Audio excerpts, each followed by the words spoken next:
Guys,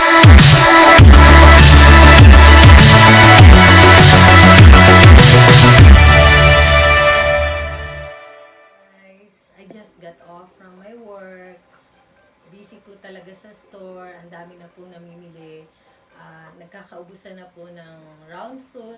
Alam niyo po na kahit nung bata pa po ako, tinatanong ko po lagi sa inay ko kung bakit kailangan maganda ng 12 round fruits sa mesa po pagdating po ng New Year's Eve. So sabi lang ng nanay ko, sabi ng inay ko, yun daw po ang tradisyon, yun po ang nakagisnan. So parang sinusunod lang po niya. Pero hindi naman po lagi every New Year, meron po kaming nabubuo po ng inay ko yung 12 round fruits. Kaya sabi ng inay ko, ay kulang tayo ng isa. So hindi natin nabuo yung 12 round fruits. So baka hindi pumasok yung swerte. It should be 12 round fruits daw. Pero sabi ko, ganun pala yun.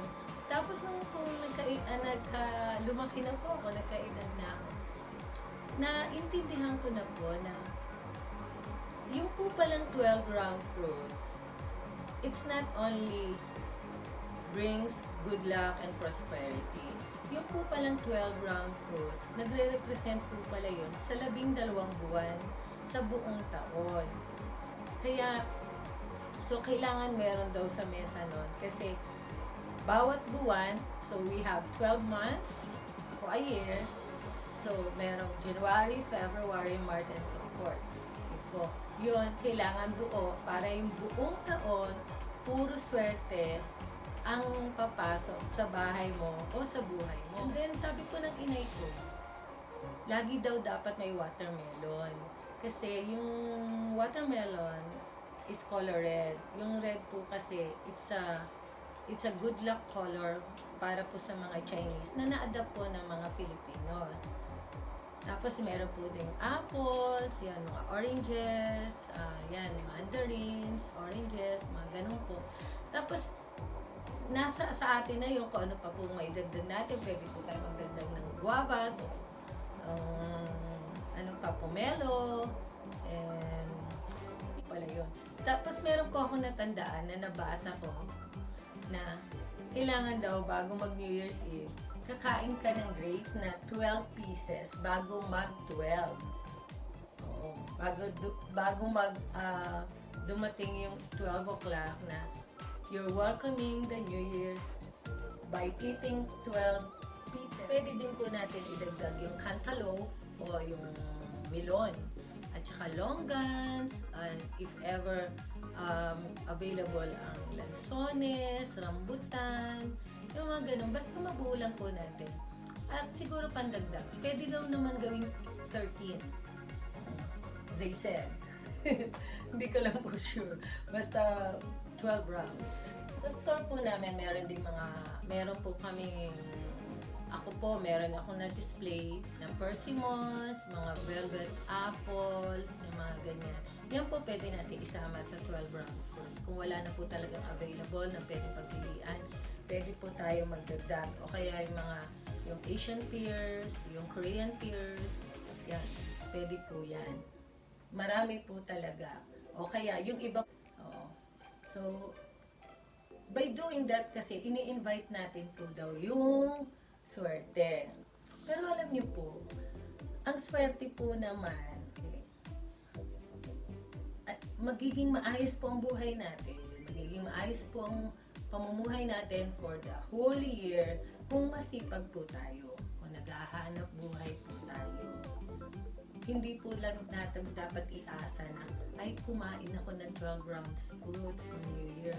So, I am thinking na papasok at papasok ang swerte.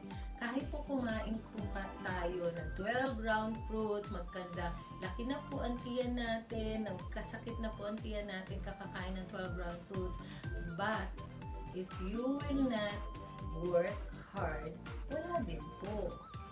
Ito, yan po ay kasi isang paniniwala o isang tradisyon na ginagawa po natin na hanggang ngayon, sinasalin-salin lang po natin through generation na pero ako po last year hindi po ako nakabuo kasi talaga nagkaubusan po ng prutas noon na ano. Pero masipag po ako maghanap buhay. Kahit masakit na po ang katawan ko, naghahanap buhay pa rin po ako para po may pambayad po ng mga bills, ng mortgage, ng internet, telephone, yan. Kasi kung iaasa ko po lang sa 12 round fruits, naku, baka wala. Tapos hindi ako hindi po ako magsisipag, baka hindi rin po ako makabayad ng ng mga bills o kaya ng mortgage. Dito po sa Canada, lahat po may bayad. Hindi tulad po sa Philippines, pwede po tayo manood ng Eat Bulaga or ng Showtime without an internet. Dito hindi po. Meron po kami, binabayaran po namin ng TFC na para makapanood po kami ng mga Filipino shows na tulad po ng Eat Bulaga, tsaka ng iba pa po. Kasi po ako, bumili na rin po ako ng mga round fruits today. Kahit hindi po ako ganun kapaniwala po sa 12 round fruits, pero ginagawa ko din po. Kasi wala naman pong masama, wala naman po din mawawala kung susundin natin yung tradition. Nasa sa atin po naman yun, kung paano po natin paano po natin gagawin ang buhay natin ng maayos at ng masagana. Yun po ay nasa atin. Kahit wala po yan sa mga traditions na sinusunod natin every New Year. Wala po yun. Pero ako po talagang naglalagay din po ng prutas na bilog para po talaga lang makasunod lang po sa tradition. Malay po natin. Talagang may dalang swerte. Lahat naman tayo umaasa na swertihin tayo pagdating ng araw. Guys, after work ko, sumaglit po ako sa grocery namin. Bumili po ako ng mga kailangan po sa bahay. Yung wala po. So, nakita ko lang. Nag-save po itong yung cough syrup para po sa bata. Bumili po ako ng 3 kasi ilalagay ko po sa balikbayan box po para sa mga pamangkin kong maliit at saka sa apo sa pamangkin. So yan, bumili na po ako para lang ilagay. Then kasi sa New Year po, sa New Year Eve, oh my God, what's wrong, baby? Okay. Bumili pa ako ng fried onion. Kasi gagamitin ko po kasi mag-beef pares po ako. Gagawa po ako ng beef pares mami. Ito po, lalagyan ko po nito din. Nilagay ko na po sa siya. Beef pares mami. Yan po lubutin ko sa New Year. Beef. Tapos, baby. Tapos ito po yung noodles na gagamitin ko po.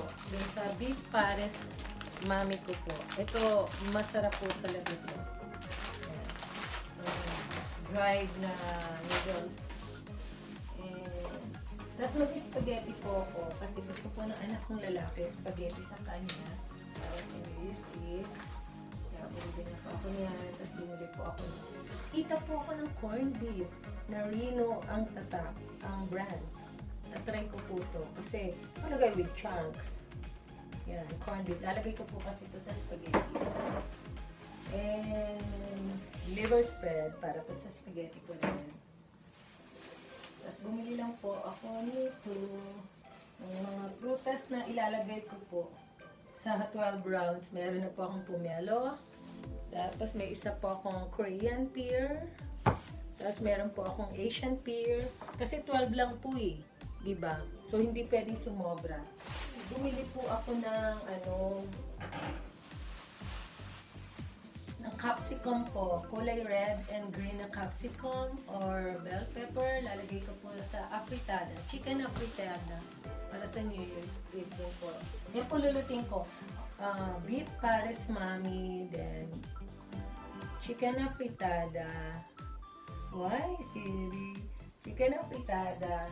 Then spaghetti. At saka gagawa pa ako ng lumpiang sariwa with my very yummy peanut sauce. Lahat po nakatikim ng peanut sauce ko, approve ko.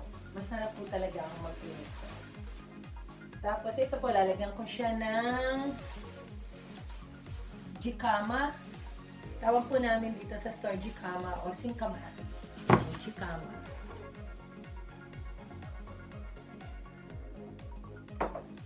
Tapos, ito po, nakabili po ako ng isang guava rin. I-add po natin sa 12 rounds. Tapos, ito po, tomatoes, bumili ako. Tapos, carrots, lalagay ko po ito sa... Meron pa po akong carrots sa fridge. Pero ito po ang ilalagay ko po sa lumpiang sariwa. Tapos, meron po akong sayote.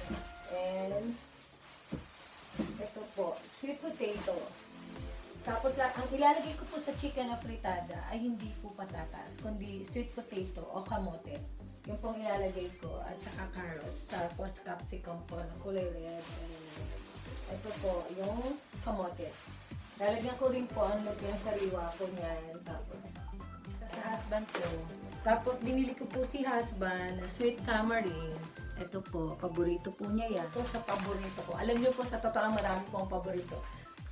Lagi po sinasabi ni husband, lahat naman paborito mo, pero hindi po lahat paborito ko. Meron po talaga lang akong paborito. At ito po ang isa sa paborito ko. Shingaling. Shingaling-aling-aling.